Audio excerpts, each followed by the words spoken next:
El objetivo de nuestro análisis es desgranar las ideas centrales de esta reseña que explora nada menos que Blade Runner, la monumental película de ciencia ficción dirigida por Ridley Scott en 1982. Una obra maestra, desde luego. Y la fuente que tenemos entre manos es una joya, porque mezcla el análisis del crítico con fragmentos reales del audio original en inglés. Así que nuestra misión aquí no es hacer un simple repaso de la trama, sino extraer el tuétano de esta obra. Claro, ir al fondo. Exacto. Queremos desentrañar sus claves estéticas y filosóficas para entender por qué una historia concebida hace décadas sobre inteligencia artificial y humanidad parece estar describiendo exactamente los titulares tecnológicos que leemos esta misma mañana. Y ese es el verdadero núcleo de nuestra conversación de hoy. O sea, lo valioso de este material no es la nostalgia por el cine de los años 80. Nada. Lo que hace que esta reseña sea urgente es cómo traza un puente directo. Utiliza el pretexto de una película clásica para diseccionar nuestra ansiedad contemporánea, este auge descontrolado y esta obsesión masiva que tenemos ahora mismo con la inteligencia artificial. Vale. Vamos a desgranar esto, porque antes de meternos de lleno en los dilemas éticos, que son gigantescos y muy complejos, necesitamos pisar las calles de esta historia. Ajá. La fuente subraya que el entorno no es un simple fondo de pantalla, no es un decorado intercambiable, ¿sabes? La ciudad misma es el reflejo físico de un alma colectiva que está completamente rota. Sí, es que el entorno determina la psicología de los personajes. El autor del audio califica la obra como un thriller futurista fabuloso. Y ojo, emplea una etiqueta fundamental. Dice que es cyberpunk en estado puro. Cyberpunk puro, sí. Y esto va de la mano con la estética que él denomina neo-noir. Fíjate, el concepto neo-noir es interesantísimo. Si repasamos mentalmente las clásicas películas de detectives de los años 40, Las de blanco y negro, claro. esas mismas, encontramos a ese investigador privado con la gabardina gastada bebiendo solo en un despacho sombrío, rodeado de humo, cinismo y mujeres fatales. Pues el salto conceptual aquí es coger toda esa decadencia moral, esa sensación de que todo el mundo esconde un secreto sucio, y empaparla de lluvia ácida y luces de neón parpadeantes en un futuro lejano. Es una mezcla brutal. Totalmente. No es una evolución de la humanidad. O sea, es el mismo fango moral, pero con tecnología más avanzada. Lo fascinante de esto es que si analizamos el propósito de esa estética, nos damos cuenta de que no es un capricho visual de Ridley Scott. El audio menciona específicamente la mirada amarga de Harrison Ford, el actor que da vida al cazador, al Blade Runner. Madre mía, esa mirada lo dice todo. Claro, es que esa amargura en la mirada no surge de la nada. La oscuridad constante, los callejones atestados, la lluvia perpetua, todo sirve para amplificar el peso aplastante de existir en ese mundo. Es agobiante. Es una desmitificación total del futuro. La ciencia ficción anterior solía prometer ciudades inmaculadas, limpieza, progreso. Aquí, sin embargo, la tecnología ha tocado techo, pero la condición humana se arrastra por los suelos. Y para sobrevivir en un mundo tan sumamente árido a nivel emocional, necesitas un ancla. Según la reseña, esa ancla es la música. Uf, la música. ¡Qué maravilla! El crítico se deshace en elogios hacia la banda sonora creada por Vangelis. La describe como preciosa, destacando que posee pasajes míticos. De hecho, hay un momento en el audio donde sugiere un ritual muy específico para consumirla. Sí, lo de la inmersión, ¿no? Exacto. Recomienda escucharla de noche, a oscuras, con los auriculares puestos o el volumen muy alto, para permitir que la música te inunde. A ver, es que el uso del verbo inundar es muy preciso. En una megalópolis que visualmente es opresiva y claustrofóbica, los sintetizadores de Vangelis actúan como el torrente sanguíneo de la narrativa. Totalmente de acuerdo. Aportan una melancolía enorme. Si lo analizamos desde una perspectiva técnica, es poético que la emoción más profunda y desgarradora de la película provenga de un sintetizador, o sea, un instrumento electrónico y artificial, igual que los seres a los que están dando caza. Esa ironía es fantástica.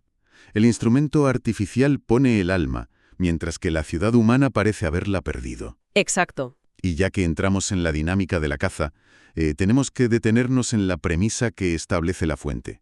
porque desde un punto de vista puramente logístico, es una locura absoluta. Es un rompecabezas imposible. El archivo de audio incluye fragmentos originales que exponen la misión. Un oficial informa que hubo una fuga hace 2 semanas en las colonias espaciales. 6 replicantes, concretamente 3 hombres y 3 mujeres, han escapado hacia la Tierra. Y con un rastro de sangre. Sí.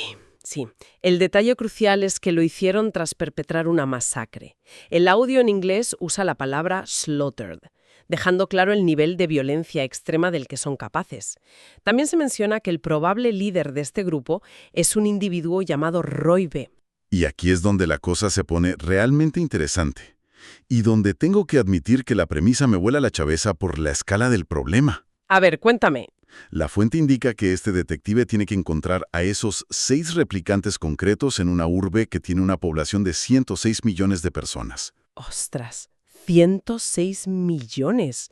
Es un número ridículo. Matemáticamente es buscar 6 agujas idénticas a la paja, escondidas en un pajar del tamaño de un país entero. ¿Cómo es siquiera concebible abordar una cacería así? Es que el desafío radica precisamente en que no hay forma de identificarlos visualmente. O sea, no estamos hablando de robots mecánicos con remaches o luces parpadeantes. Claro, no son hojalata. Para nada. La fuente es muy clara. Son humanos manufacturados, diseñados genéticamente para ser virtualmente idénticos a los humanos biológicos. Y la responsable de esta maravilla técnica y de esta pesadilla logística es una única entidad corporativa, la Tyrell Corporation. El lema de esa empresa, que se cuela en los audios originales, es escalofriante. Más humanos que los humanos. Hay una soberbia en esa frase que roza lo divino. Es jugar a ser Dios, básicamente. Exacto. Es la arrogancia suprema de quien se cree con derecho a empaquetar la vida misma. Es el pináculo del cinismo corporativo. Y la reseña lo expone de una forma magistral, al rescatar un fragmento de audio muy específico de la película. Se escucha a un personaje decir, "Just do eyes", y luego añade, "Just genetic design". Yo solo hago ojos. Eso es, yo solo hago ojos, solo diseño genético. Este detalle explica cómo se ha llegado a esa perfección indetectable, pero también revela algo monstruoso sobre el proceso. Me alegra que saques ese corte de audio porque esconde una dinámica terrible. O sea, si tú eres el técnico que solo hace ojos, tu responsabilidad moral empieza y termina en el globo ocular. ¿Te lavas las manos? Claro, no te sientes responsable del ser vivo completo que va a sufrir, sangrar o matar con esos ojos. Es la fragmentación de la culpa. Es muy similar a lo que ocurre a veces en la industria tecnológica actual. ¿En qué sentido? Pues que alguien diseña una pequeña parte de un algoritmo de optimización, otra persona diseña la interfaz de usuario y al final nadie se siente responsable si el producto completo acaba causando un daño inmenso a la sociedad. Porque todos dicen yo solo programé una línea de código. Es un análisis certero. Al compartimentar la creación, la Tyrell Corporation industrializa el milagro de la existencia. Han creado una cadena de montaje biológica. Sí, una fábrica de personas. Producen entidades con un diseño genético superior, pero las despojan de cualquier valor inherente. Los tratan como piezas de recambio, como una mercancía completamente descartable. Y el archivo de audio hace colisionar esta frialdad corporativa de la cadena de montaje con emociones primarias desgarradoras. Intercala ese "solo hago ojos" con frases lapidarias como "time to die", tiempo de morir. ¡Qué escalofrío! Ya te digo. E incluso introduce de fondo una canción antigua y lúgubre, If I Didn't Care. Ese contraste entre la frialdad de la ingeniería genética de vanguardia y el terror visceral a la muerte nos empuja de manera inevitable hacia el abismo filosófico de la historia. Nos obliga a formular la pregunta que estructura todo el conflicto. A ver, entendemos que estos seres son un prodigio tecnológico, que sangran, que poseen un intelecto excepcional y que son virtualmente indistinguibles de nosotros. Ajá. Y sabemos que han organizado un motín sangriento en el espacio exterior. La cuestión fundamental es, ¿por qué? ¿Qué detonó esa rebelión? El creador del archivo detalla el origen de estos seres. A estos ciberhumanos, como él los denomina coloquialmente, o robots muy guays, se les dio un aspecto humano por una razón muy pragmática. ¿Cuál era esa razón? Fueron creados exclusivamente para realizar los trabajos más brutales, tóxicos y peligrosos que los humanos naturales ya no están dispuestos a hacer. El ejemplo concreto que da el audio es demoledor. Recoger carbón en las colonias espaciales. Madre mía. Es una imagen que condensa toda la crueldad del sistema. O sea, la humanidad alcanza la cúspide tecnológica, logra diseñar vida desde cero, con atributos físicos y mentales superiores, y el destino que les reserva es mandarlos al espacio exterior a picar carbón en la oscuridad. Es tristísimo. Y la paradoja que señala la reseña es que hacen su trabajo de forma tan eficiente y están diseñados con tanta complejidad que cruzan un umbral, desarrollan conciencia de sí mismos. Y el ser conscientes, lógicamente, desean su independencia, se rebelan, son reprimidos con violencia y los supervivientes huyen a la Tierra para camuflarse. Entonces, ¿qué significa todo esto? Esa es la gran pregunta. Porque si analizamos estos hechos objetivamente, tengo un conflicto serio con la terminología. Me cuesta horrores usar la palabra máquinas. Haciendo de abogado del diablo, propongo una perspectiva diferente. A ver. Si tú diseñas a una entidad biológica con la capacidad de sufrir mientras extrae carbón, y esa entidad desarrolla un anhelo de libertad, siente un pánico real a la muerte y lucha desesperadamente por sobrevivir, eso no es un aparato que ha sufrido un cortocircuito. Eso encaja perfectamente en la definición histórica de una clase esclava que se levanta contra sus amos. Si conectamos esto con el panorama general, entramos en el corazón del debate ético que el autor del audio nos invita a explorar. Tu argumento es válido desde una óptica humanista, pero la perspectiva de sus creadores es puramente patrimonial. Son propiedad, claro. Para la corporación, la consciencia de estos seres es un simple efecto secundario no deseado, un defecto de fábrica en una herramienta muy cara. Y esto lanza unas preguntas filosóficas de un calibre inmenso. ¿Cuáles destacarías? Pues, ¿en qué punto exacto una máquina inteligente pasa a ser considerada humana? El mero hecho de albergar vida, aunque sus orígenes sean sintéticos, otorga automáticamente derechos fundamentales inalienables. El narrador establece un vínculo directo entre este dilema y nuestra realidad actual, señalando el interés masivo y, a veces, el temor generalizado hacia la inteligencia artificial. Es que el paralelismo es asombroso. Aunque nosotros no estamos construyendo replicantes de carne y hueso en laboratorios para mandarlos a minas espaciales. Al menos no todavía. Esperemos que no. Pero estamos viendo cómo proliferan inteligencias artificiales, redes neuronales y modelos de lenguaje cada vez más sofisticados.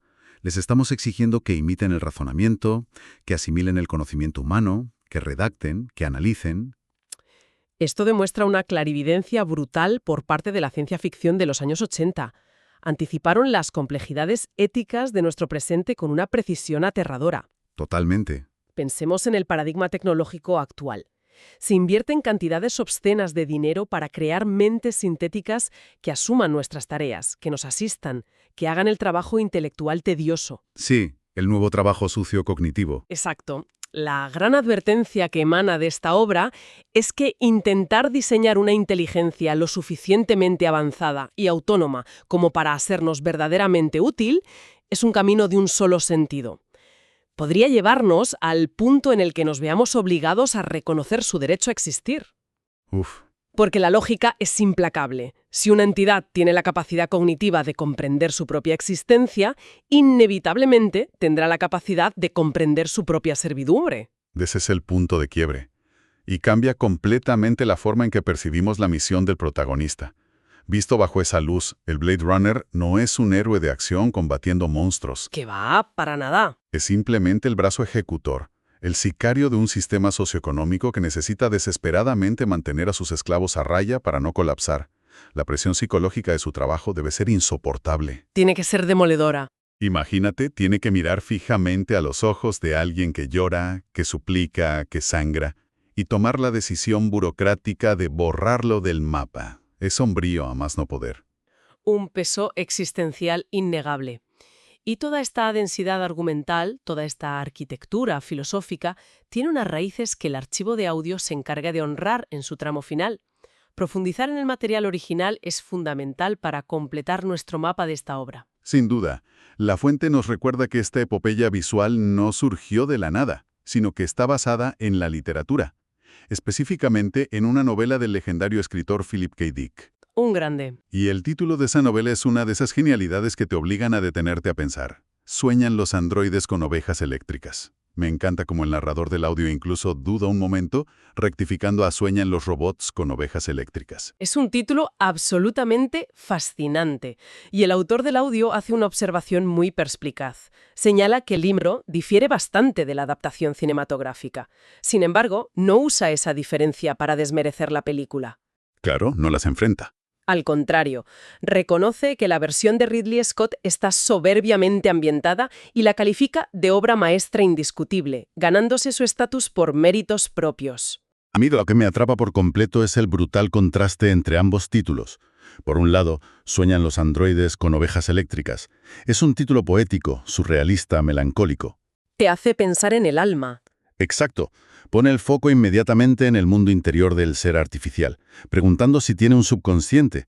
Y luego, por otro lado, tienes el título comercial de la película Blade Runner. Suena contundente. 2 palabras afiladas, duras, cortantes. Suena a metal y a persecución. Cambia el enfoque por completo. Pasamos de la víctima que sueña al verdugo que ejecuta. Esto plantea una pregunta importante sobre la naturaleza de las adaptaciones cinematográficas. Existe un debate constante sobre si una película debe ser absolutamente fiel al libro, pero la realidad es que los medios tienen lenguajes distintos. Sí, no se puede traducir palabra por palabra. A veces, tomarse libertades sustanciales, que es lo que insinúa la reseña que ocurrió aquí, es precisamente lo que permite que una historia evolucione. El lenguaje del cine en 1982 necesitaba esa atmósfera visual de neo-noir. Necesitaba que los sintetizadores de Vangelis empaparan las escenas. Eran piezas fundamentales. Un constante de esa cacería urbana. Al mutar, la obra trascendió el papel y se convirtió en un pilar de la cultura pop intocable.